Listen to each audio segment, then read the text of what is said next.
गायत्री मंत्र महिलाओं के लिए नहीं,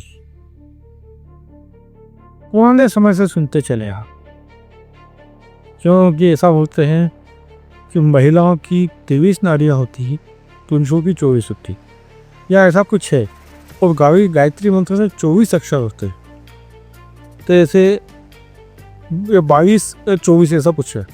तो पुरुषों में दाढ़ी मूछे और प्रोस्टेट, ये महिलाओं में 2 चीज़ें नहीं होती। प्रोस्टेट, हाँ। तो ऐसा ही उससे कुछ है, कब पूरा मेरे को पक्का नहीं मालूम, लेकिन ऐसा कुछ है। तो उसके कारण पुराने लोग महिलाओं को गायत्री वर्ज्य करता था कि नहीं, महिलाओं ने गायत्री मंत्र नहीं। अब गायत्री मंत्र बहुत दमदार मंत्र है और ऋग्वेद में वर्णन था, और ये बहुत अद्वितीय मंत्र है, सूर्य का मंत्र है। इसके अभी जर्मनी में वो लेबोरेटरी में टेस्ट किया गया था, तो बहुत सारे देशों के मंत्र इकट्ठे किए और उनके सबसे वाइब्रेशन चेक की। तो उन्होंने ये कहा कि महामंत्र गायत्री को कहते हैं वो ऐसे ही नहीं, इसके वाइब्रेशन बहुत जबरदस्त है। ये साइंस आज प्रमाणित कर रहा है, लेकिन हमारे साधु संत और ज्ञानी लोग ये सालों से करते आ रहे हैं। ऋग्वेद तो सबसे पुराना, इसलिए अपने यहाँ ये लिखा गया है शास्त्रों में, न गायत्री परो मंत्रो न मातु पर दैवता। गायत्री मंत्र से बढ़कर कोई मंत्र नहीं और माता से बढ़कर कोई देवता नहीं। अब इतना प्रभावशाली मंत्र सर्वसुलभ नहीं, इस जाति के लोग आदमी नहीं कर सकता, सिर्फ ब्राह्मण ही करेगा, क्षत्रिय नहीं करेगा, वैश्य नहीं करेगा, शूद्र नहीं करेगा। ये सब अब मंत्र लोक कल्याण के लिए है या किसी जाति विशेष की वपोति। तो इसके लिए आचार्य श्री राम शर्मा जो थे, उन्होंने गायत्री शक्ति पीठ किया। तो उन्होंने दीक्षा होने के बाद 24 साल में 24 पुरुषचरण करे इस पे,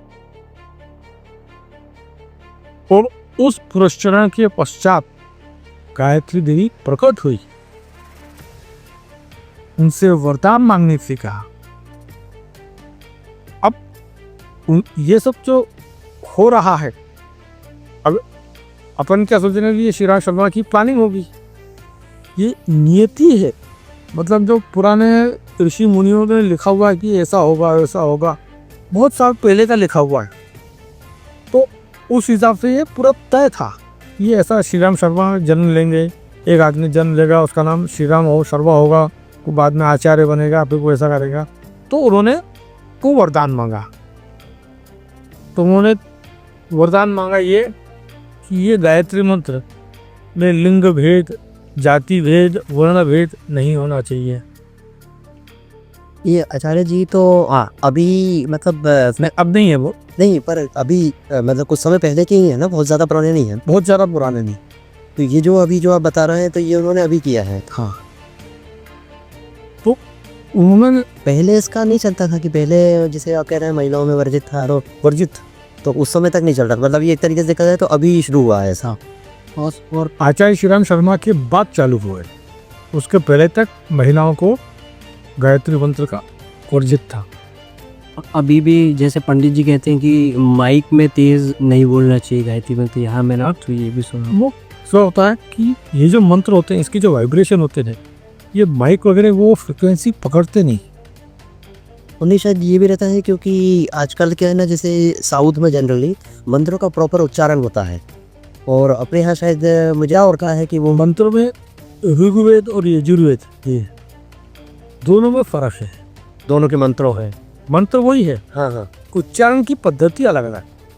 अच्छा, मतलब गायत्री मंत्र का दोनों पर फर्क दिया है। हाँ, नहीं तो उच्चारण में फर्क कैसा होता है, जैसे गणपति अथर्व शीर्षे स्वस्ति न इंद्रो वृद्धश्रवाः स्वस्ति नः पूषा विश्ववेदाः, तो ऋग्वेद में उसको पूखा बोलते हैं। ये पूजा होती है मंदिरों पे, ये मंत्र बोलते हैं। एक जगह उसको पूखा बोला जाता है, एक जगह पूषा बोला जाता है।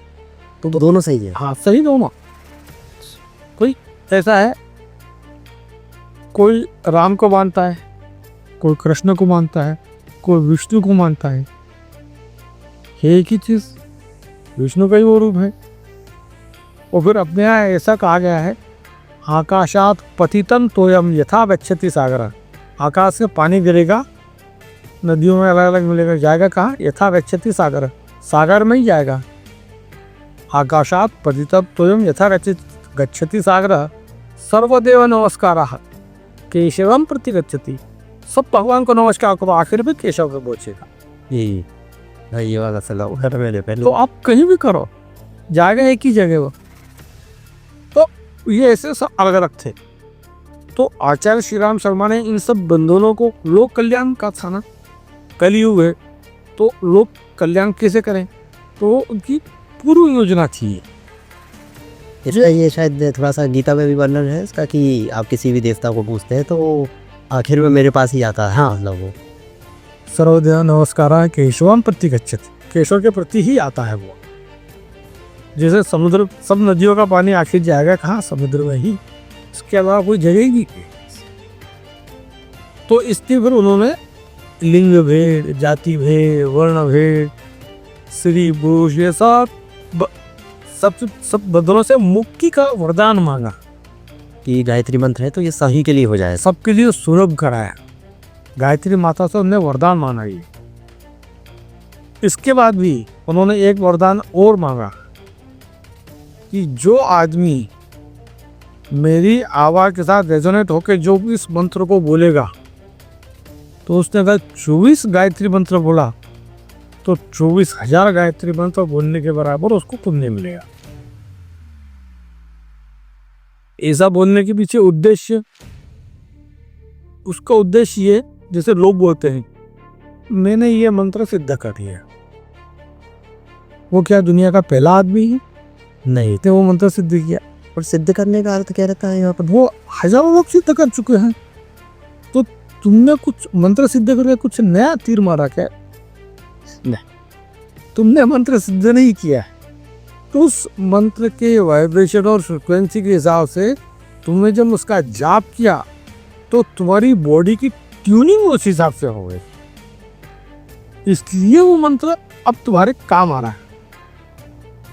जैसे संगीत पे बैठे आप, सत्तूर बजाने वाला बैठा हुआ है, पंडित शिव कुमार शर्मा बैठे, उनके साथ जाकिर हुसैन तबला बैठा, अब वो टन बजाते तो वो तबला बराबर मिलाता है। मैंने कहा मिल गया, इशारा हुआ, उसके बाद तो चालू होता है, तो वो आपको सुन के अच्छा लगता। तो ऐसे ही उसका उच्चारण बारंबार करते करते करते एक समय आता है कि फ्रीक्वेंसी, वो ट्यूनिंग मिल जाती है, और जब वो ट्यूनिंग मिलती है तब वो मंत्र सिद्ध होता है।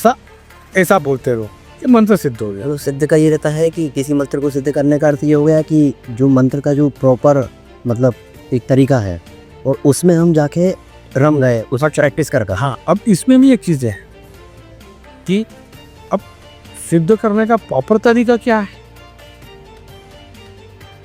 मेरी प्रकृति कैसी, मेरी बात की प्रकृति, तुम्हारी पित्त की प्रकृति, उसकी कफ की प्रकृति। तो वात की प्रकृति वाले को पित्त का नहीं मालूम, पित्त वाले को कफ का नहीं मालूम, कफ वाले को वात का नहीं मालूम, तो किसी को किसी का मालूम नहीं। और मुझे भी सिद्ध हो गया, तुमको भी सिद्ध हो गया, इनको भी सिद्ध हो गया, और तीनों की जो पद्धति है थोड़ी थोड़ी अलग है।